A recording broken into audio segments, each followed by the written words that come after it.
Welcome to the drive with Lauren and Karl. Karl Brauer and I, Lauren Fix, bring some exciting guests on every week, and this week it is Mike Harley from Forbes Auto. Hi, Mike. How you doing? I'm doing well. Thanks for having me on the show, guys. Love to have you.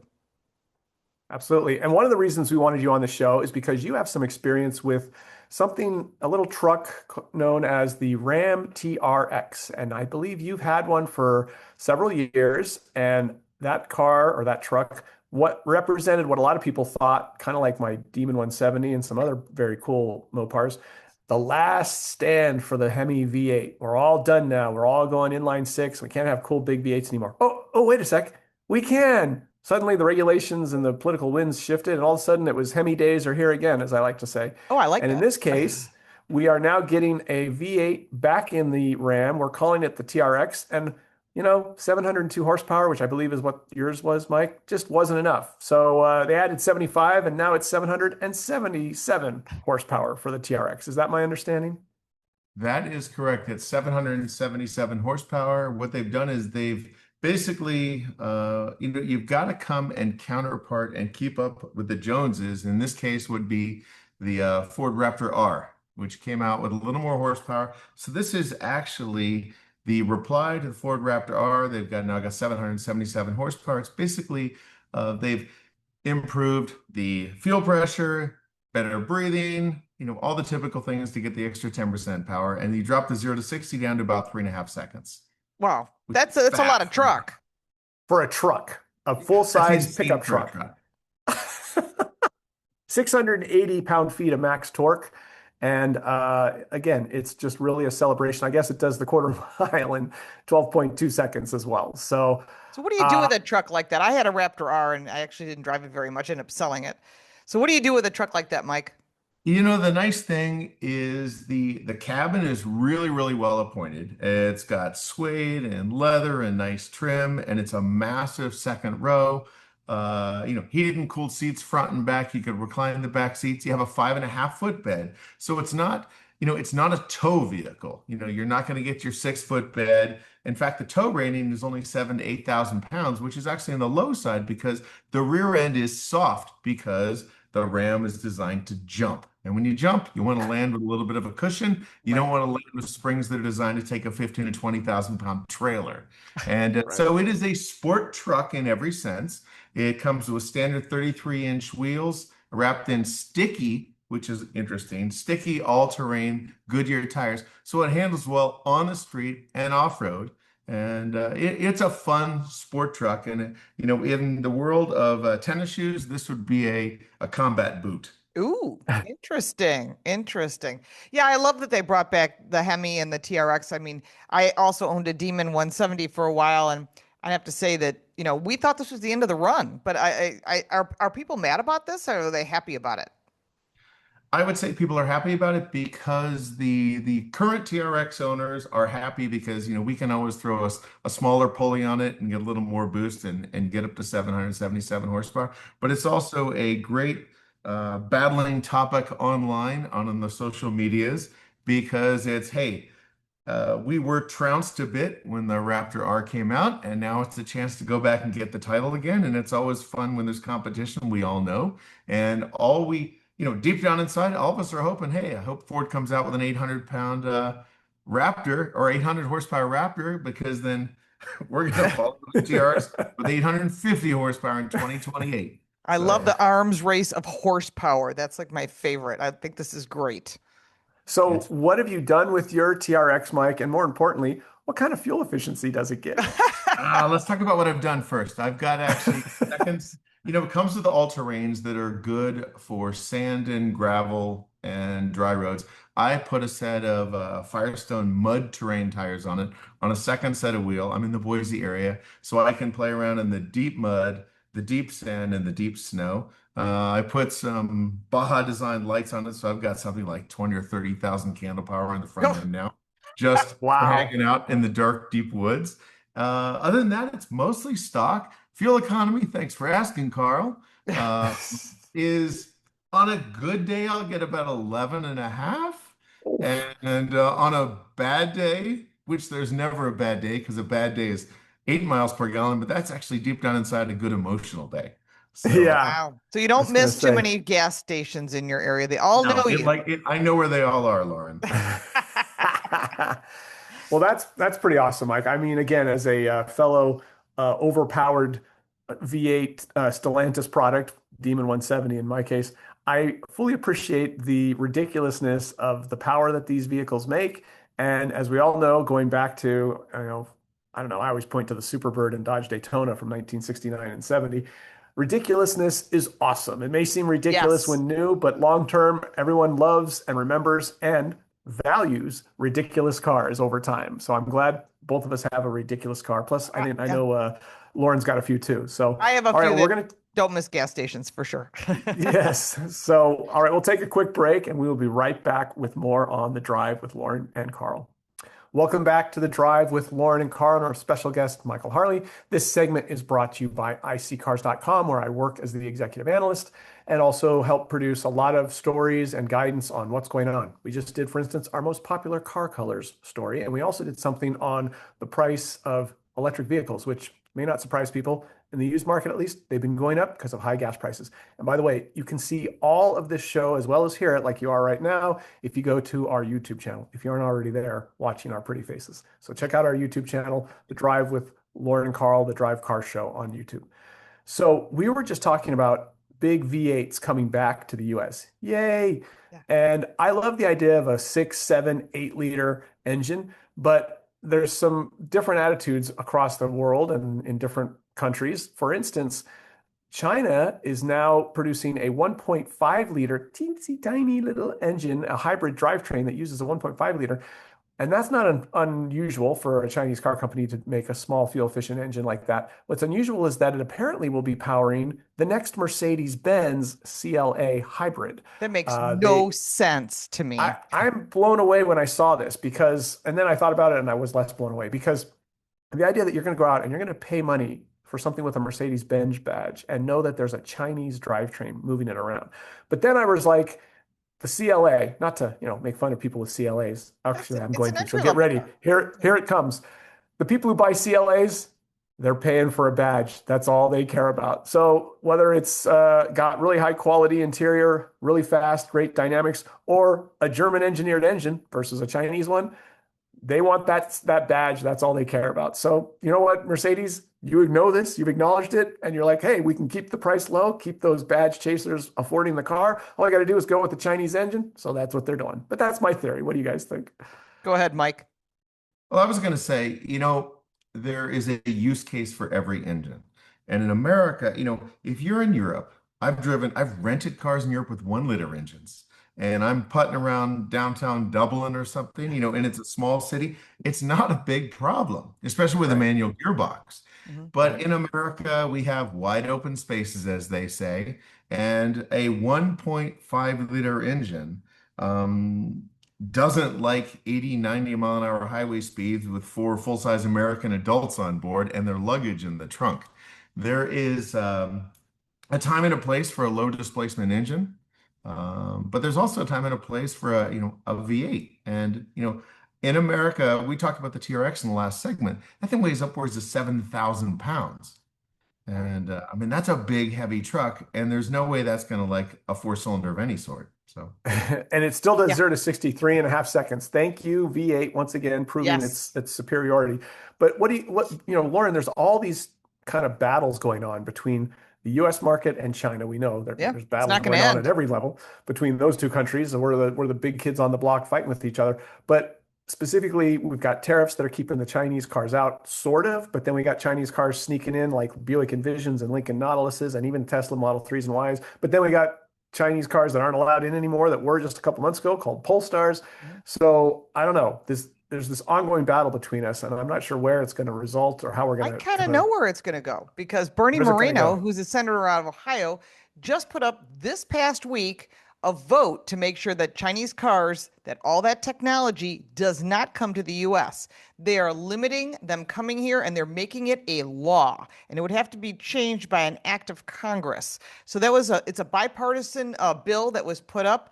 I forgot her name. She's a House representative out of Michigan, and Bernie Moreno, who's out of Ohio. They brought it up as a law, and it's probably going to get passed. It's currently in committee, and it's supposed to go to the House floor in the next couple days as we're recording this, and I'll be monitoring that on my Car Coach Reports channel. But I will tell you, the interesting thing of all this is we've had the Chevy I'm sorry, the Buick Envision, the Lincoln Nautilus, the Tesla Model 3 are all have been final assembled in other countries and then brought in here. That's going to come to an end. And we saw that with Polestar, where they basically said, we give. And so they're out. And anyone who had a Polestar dealership got stuck holding the bag with not just employees, but a building. And so we're going to see a lot of pushback because once this is engraved into a law, it's going to be hard to undo it.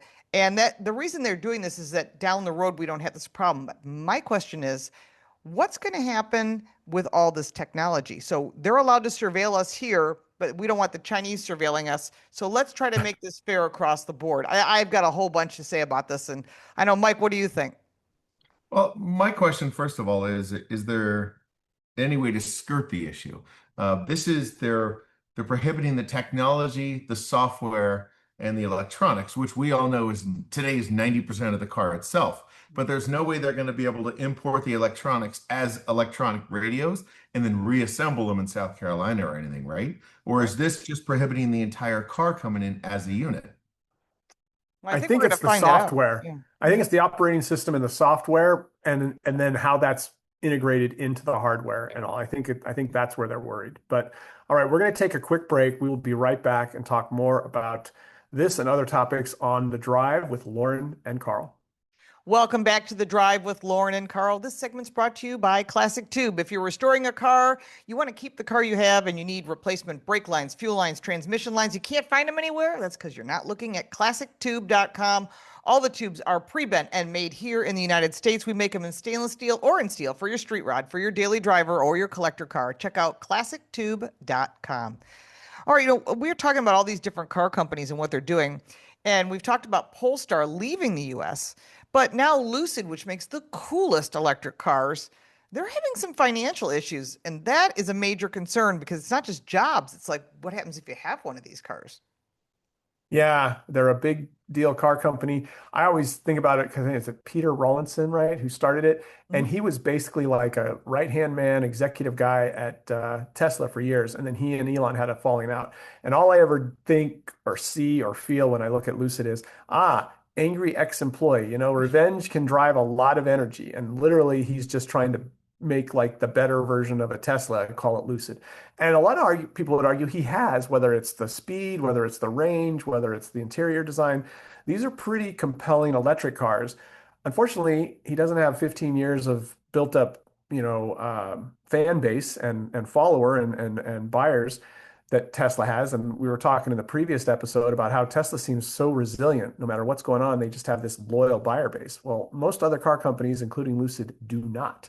And, they've laid off 18% of their workforce recently. And then there was a rumor put out by one of the websites out there that they were going bankrupt, and the stock price fell 50% in one day. Yeah, they And had it a was such a big, stop sale on the stock. That's huge. yeah, yeah. And the CEO was mad. And he came on. And he was like, we're denying this bankruptcy thing and all. We normally wouldn't even talk about this, but this is causing a lot of damage. And when he said they weren't going to be going bankrupt, it actually recovered over the next couple of days, and it was higher than it was before it fell. But my understanding is Lucid has enough liquidity to operate through Q2 of next year. So That's it. basically, like That's another not a lot of year. cash. That's not a lot of cash, and I want to know what's that based on, because they lost $1 billion in Q1 of 26 versus 366 million in Q1 of 2025. So what is this 1 year runway based on? How much money are they losing in all each quarter to still go a year? And by the way, companies don't run until they have zero money in the bank. They run until it's time to like realize we're going to go bankrupt. We're going to have zero money. So you can't say we can go for a year and a half and then we're at zero. Well, that means you can go for 3 quarters at the most, and then people are going to say you better stop. So it's kind of a mess, and I don't know what's going to happen because, unfortunately, like you said, Lauren, the cars are pretty compelling. There's people out there who buy them and own them and love them. But like Polestar vanishing, it kind of leaves a lot of people literally holding the bag or maybe the keys to a car that they can't easily get serviced Or when the a, key a fob in that brand. case. Yeah. Yeah, Mike, what Yeah, do I don't you know. think? I see two problems with Lucid right now. And as you alluded to, Carl, they make a pretty darn good car, but it's also a very, very expensive product. And at some point, you do saturate the buyer who can afford the six-figure car market. And that's a big problem because you always have to be churning. You have to be looking for new clients. You have to be completely reinventing yourself. And I think what they've kind of done is saturated the number of people that want to buy the car first. The second problem they have is this whole entire resetting industry-wide of the electric vehicle marketplace. A lot of automakers are cutting back, and what they're doing is they're cutting back on their high-end products. They're not cutting back on the low-end entry-level models. We're gonna continue to see these $20,000 to $30,000 electric vehicles, but we're going to stop seeing the brand new $140,000 electric vehicles because customers, the consumer base has to be educated on the EVs like they should have been done 15 or 20 years ago on what they're actually good for. So I think Lucid doesn't have a product in the $20,000 to $40,000 price range. They've kind of oversaturated their potential client base, and I think rumors of the bankruptcy are more valid than not. Right. Oh, we've seen that before with Fisker and then we always worry about Rivian. They had some cutbacks as well. I mean, all these companies have huge investments from either the Middle East when it comes to Lucid or from Amazon when it comes to Rivian. And then now they're working on Slate, which is their pickup truck. You start to wonder, how are all these companies going to survive? I mean, they're considered smaller companies compared to the big boys like GM and Toyota. Well, and you talked about the pricing, Mike, which I think is huge because Rivian came out with the R2, and that was supposed to be there. Now we're going to finally have this volume, a mainstream, anyone can afford it. And they came out with the most expensive version first. It's still like 70. It's like, guys. So, if you keep trying to sell 70 plus $1,000 and $100,000 plus in most cases, like the Lucids and the Rivians, the other Rivians, like you said, there's only so many people who are going to buy those. A lot of them have already played the game with Tesla, and maybe they've either fell in love with Tesla and they're a loyal fan base and not going anywhere else, or they didn't fall in love with Tesla and they're not going to buy any more EVs. So I just feel like I have to keep reminding people, especially CEOs at car companies, and this includes the traditional ones too, some of the big ones in Detroit, some of the biggest ones in Detroit, you figure out which one I'm talking about. We'll just do what Tesla did.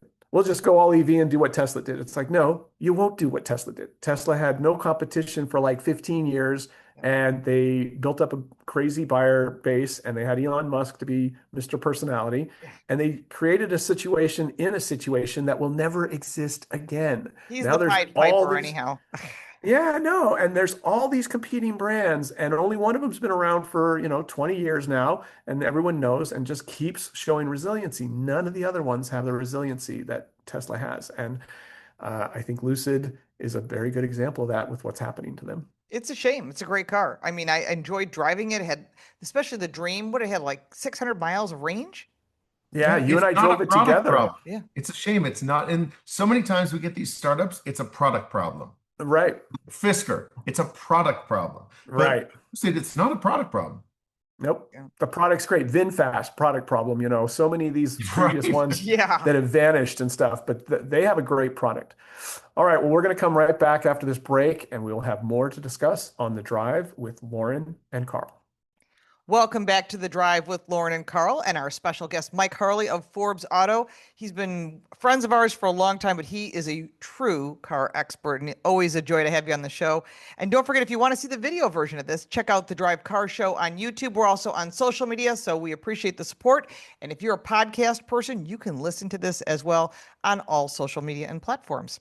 All right, so we were talking about Lucid and their possibility of going bankrupt, although they claim otherwise. So we got to give them that. But I think a lot of this has to do with Chinese cars and all the other car brands and how they just let them come into their country. It's like the wolf saying, "Come into my den. It's not a problem." But we let them into our den too. In Germany, they're like, "Oh, you can bring all these Chinese cars in." And then they forget that their number one employer for the whole country is the auto industry. It's like, Yeah. and now they're sorry that they did it. And it's really hard to back out of it. Well, you go back to the past, Lauren, and it's like, they talk about how the Asians have, 10, 20, 50-year life, or I should say vision plans. Mhm. And then us Westerners, we have, like next quarter. I just got to look good for next quarter, for Wall Street and get my IPO numbers up. And in this case, they engineered it perfectly for the dumb Westerners.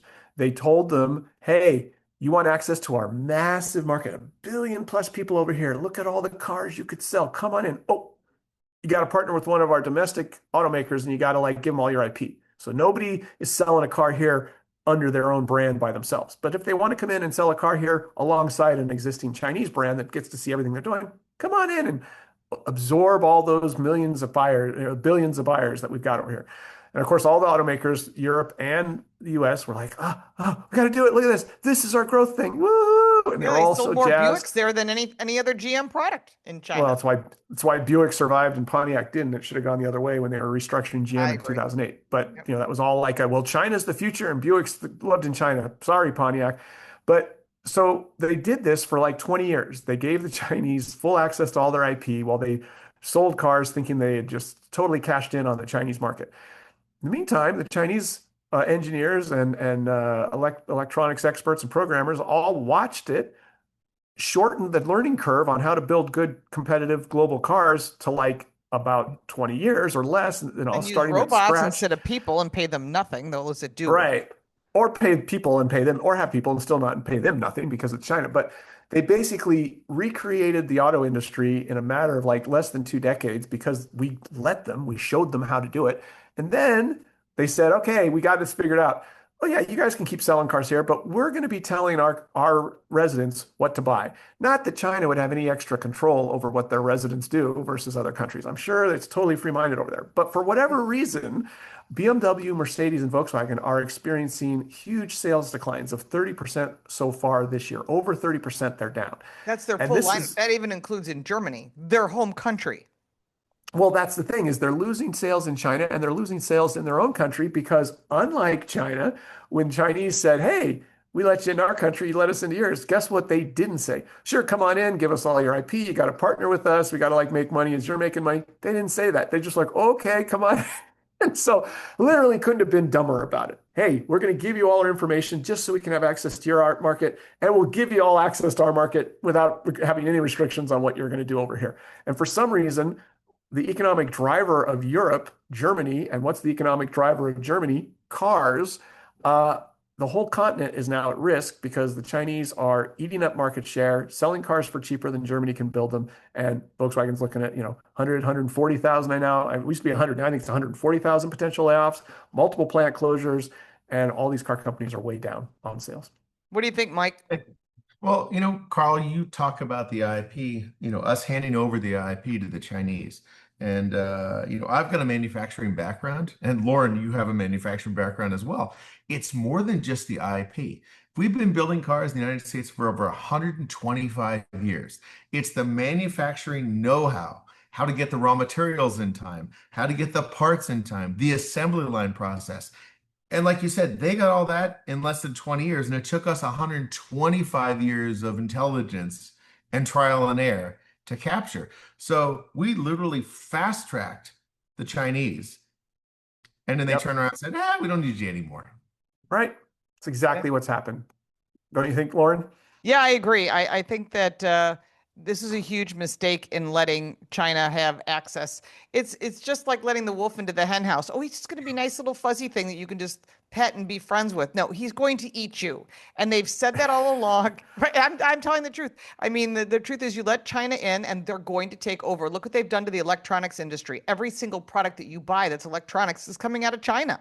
They Yep. took over the chip industry. We're trying to bring some of it back, which we are, but every TV you buy and almost every appliance you buy is Chinese. I mean, there's a very few that are not. And they're super expensive. And what they've done is they said, we'll keep the price low, and that's how we're gonna, keep this, in the hands of China. And if they have a choice, they knew they couldn't beat us on gas engines and diesel engines, so they came in with the electric. They created something that didn't even really exist, and they told us then that there was a climate crisis, so that we would buy all these electric cars, even though they don't comply at all with what they told us.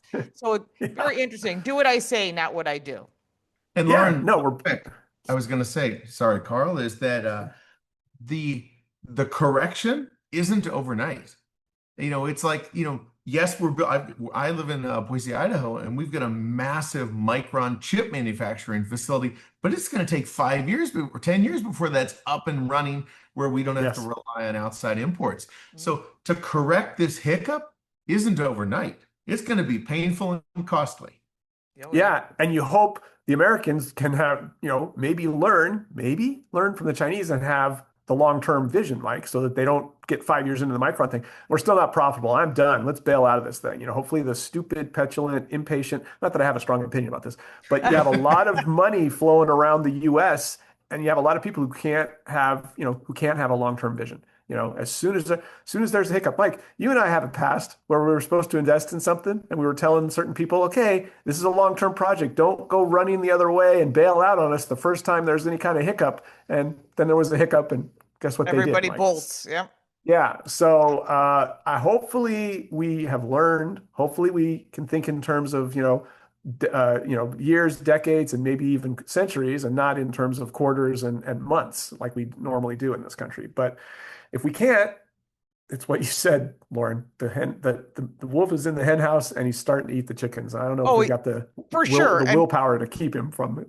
we're going to see car brands shrink. It's going to be interesting. We've already heard that Volkswagen Group, which includes, Porsche, Mercedes, or I'm sorry, Porsche, Audi, Volkswagen, and other brands, they're going to start cutting their product line available to us here and across the globe. So as you start to see, a brand cut out, half of its lineup, you're going to see that across all the brands. It's Seat, Skoda, which is European brands. You're going to see Bugatti potentially being sold off.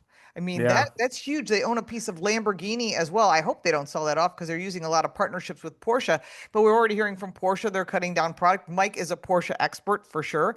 And these are all factors that are going to affect us globally as we cut down our product line because China's coming in and filling that void. Just don't mess up Ducati, guys. Okay, Volkswagen, you They're guys sitting probably over going to there, don't sell mess it. up Ducati. Yeah, I love that. I love those I think bikes. Ducati's a goner. I think Bugatti is as well because it's already partnered in with Rimac, Well, which is Du- another one. Ducati parts don't fit on a Passat very well is the problem. But Not a believe lot it or of not, partnership there. Passat parts fit on a Bugatti. So Yeah, they can make it work. They're all All right. great vehicles, but that's for We sure. will we will be right back after a quick break from The Drive with Lauren and Karl. Welcome back to The Drive with Lauren and Karl and our special guest, Michael Harley. And this segment is brought to you by Karl Brauer Cars. That happens to be my YouTube channel, if it sounds familiar. And that's where I'm putting up 1 to 2 videos a week. I've got recent videos on the Kia Seltos and the Ford F-150 Tremor, and who knows what else you might find there. But it's always fun to visit Karl Brauer Cars on YouTube and see what my latest adventures in automobile have been. So, speaking of adventures behind the wheel, apparently one of the new adventures that everyone's getting to experience, whether they like it or not, guys, is your car spying on you, monitoring you, and telling you how to drive. And the latest rumblings and kerfluffle over this is Subaru's latest EyeSight driver assist tech that apparently, while Subaru has some of the most loyal, biggest fans of the brand, is starting to annoy even their buyer base Hmm. because this car with this EyeSight driver assist technology, their various models are setting off alarms and vibrating the steering wheel when you do something crazy like, glance out the side window for more than 2 seconds or glance down at the touchscreen to change a setting. And I'd like to say that they're overreacting and it's not really that bad, but I've totally experienced it too. I've been in enough recent press cars that were yelling at me because I wasn't driving and watching the road as carefully as thought I should. Ironic, by the way, that these cars often have radar cruise control, automatic braking, automatic lane keeping assist. So they're Forward vision actually warning, everything. more Yeah. capable. Yeah, they're actually more capable if you were looking away from the road to keeping you from getting into an accident by having radar that'll stop the car, slow it down before you even hit anything. And yet they're more demanding about staring out the windshield and never looking away, damn it. And this is not unique to Subaru. This is happening across a wide spectrum of cars.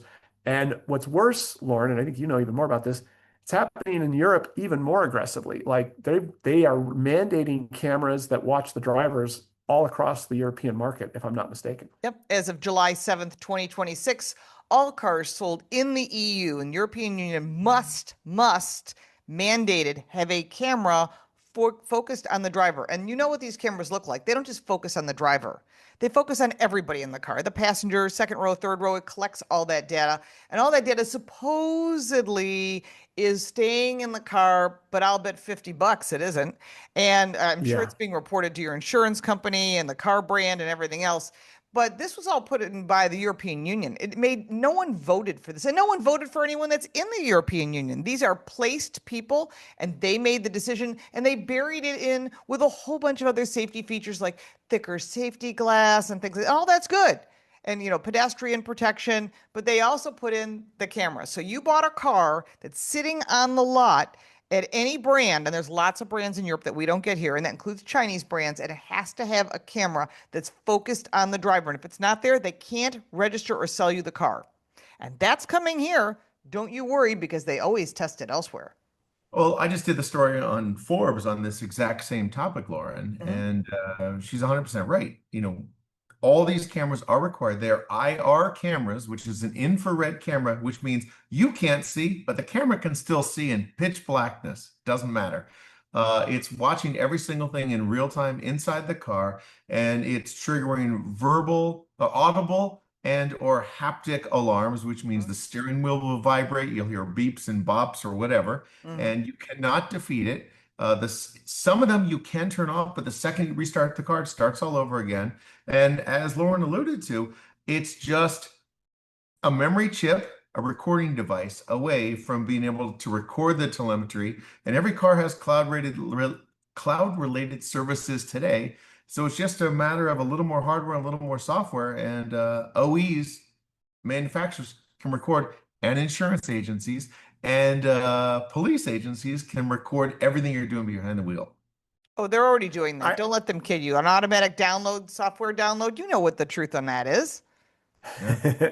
You know what I'm waiting for? High-speed chases have become such an incredibly high-ranking, high-rating thing. Think of the first time there's a high-speed chase, and instead of not just the helicopter chasing it over, You they get the cut guy to the going, inside. Yeah, they cut to the inside, and you can see the guy sitting behind the wheel as he's driving away, trying to get away from the police, because this is coming. This is going to Carl, happen. we see you. Pull over now. God. Yeah. Carl, Well, this is the police cam version now of you would think at that point they would also have the ability to just kill the car's engine, right? It's like, well, sure. if they can, Don't give any ideas. That, as Lauren knows, that's in works. yes, That's the kill switch. yes. That's the kill Yeah. switch. Whether you're under the influence or not of anything, you know what? You're driving too fast. We don't like that you're not paying attention on the road. We tried slowing you down, and you just won't give up. So we're going to give up for you. We'll just take over. Or we didn't That's like a law. That's in place. That is there and not going away. As Carl said in the beginning of the segment, do you want us to drive or do you not want us to drive? Make a decision. I don't want them to drive. I want to drive. And then there's the whole thing where the exterior camera watches you walk up to the car, and if you're running and crying and screaming because you're trying to get away from someone who's done something bad to you, male or female, and the car's like, you're too upset to drive. We're going to keep you here. And it's like, no, I'm going to get killed if I don't get in the car and drive away. No, you're upset. We don't want you behind the wheel of a multi-ton vehicle. That's dangerous. You'll just wait here until you calm down. And what could go wrong? It's scary stuff, guys. Especially when you got kids. Or your wife's delivering a baby in the passenger seat and your car was stopping because you're not looking out the front windshield. Yeah. You know what? Or you're bleeding because you were working on something and you cut yourself and you're thinking, oh my gosh, I have to get to the emergency room. Sure. Yeah. No, you can't drive. You don't look safe to drive. So don't worry. In this situation, the flock cameras will save us. So it's all okay. All right. We'll be right back on more with The Drive with Lauren and Karl. We'll be right back. Welcome back to The Drive with Lauren and Karl. This segment's brought to you by Car Coach Reports. That's my news channel where you can find deeper information on some of the subjects we're covering, from flock cameras to what are the Chinese cars doing and what I discussed earlier, as well as some other car information. You can go to carcoachreports.com. Will be everything that is Lauren Fix, or my YouTube channel, Car Coach Reports. Now, we've talked about a lot of different things, but coming up in the very near future is one of my favorite events of the year, and that is Monterey Car Week, which includes Pebble Beach. Now, you may have heard about that, and you could watch it all on TV and save yourself a lot of money. Or if you're lucky enough to be there or be nearby, I know Karl's going to be there, One of my favorite events that kicks off the whole week is Motorlux, which is put on by Haggerty. And if you've got a collector car, they have fantastic car insurance. I use them personally. But I think Motorlux is like the best of everything. It sort of kicks off the whole week with a lot of fun. And there's a lot of other things going on, right? It's crazy. It's a nonstop week of car fanaticism, and Yes. anyone who's been there knows. And anyone who hasn't been there and they're a car person, you're missing out. Trust me, you should go at least once in your life. I was very happy that not long before my father left this world, I got him out there. He was always saying every year, he'd be like, "Boy, that really looks like a fun event." And I was like, "Okay, Dad, I'm getting the hint." So I got him out there one year, and it Oh, was a lot that's of cool. fun. I wish I'd brought my dad out there. He's no longer with us, but he would have definitely loved it. He worked in the auto industry, so he would have been in heaven. I Yeah, haven't it's a great. Go ahead, I Mike. was attended Car Week. They call it Car Week on the Monterey Peninsula, probably a dozen times. And as you both said, it is an overwhelming experience. You have incredible car auctions. You have pop-up car displays. You have Ferrari only shows. You have drives up Highway 1. Porsche only shows there's Rennsport. Yeah, Yeah, Luftgehalt. and you Yep. have the historics at the racetrack.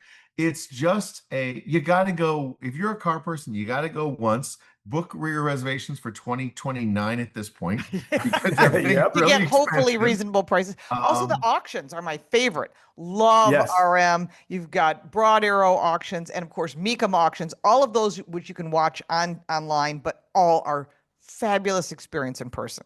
and they're running Yeah. concurrently, which is crazy. There's you could literally stay up for 72 hours straight and be doing events. And Yeah. then there are Yep. dinners We've done it. and your meet and greets. It's a No, wonderful. there's the car companies treat it like another auto show. I mean, the Quail has become like the Detroit Auto Show or the LA Auto Show, and the fact that they'll debut brand new things, global world debuts will happen at the Quail. They also have, of course, the Concours on Sunday. The Quail's on Friday. The Concours on Sunday. That's the one that kind of the whole thing's anchored around. It's been around for actually 75 years, the 75th Wow. year for the Pebble Beach Concours. And what they're celebrating this year, which I thought was pretty cool because I didn't know this, is that it originated as a race that the Pebble Beach Concours used to be built around not just the Concours, but a race that happened and ran through the Pebble Beach Del Monte forest. And their posters this year have these old vintage like Ferraris and Barchettas from that time frame, from like the 1955, 56 time frame when they were racing these really cool looking old Ferraris through the Del Monte forest. Because every year, a new poster for Monterey Car Week, and it's always like, okay, what are they going to feature this year? And this year, they're featuring racing through the Del Monte Forest because that goes back to the first Pebble Beach Concours. So, Right, and they have couple other Japanese things. race cars too. I'll be judging the late model Yep. race car class, not the Japanese class. But there's always different things, everything from Pierceros and things from the turn of the century and cars from all around the world and people from all around the world this is like a huge event. It is the premier event. I would say the second event to it would be Amelia Island. The Amelia is fantastic. It's one of my favorites because it's all linear.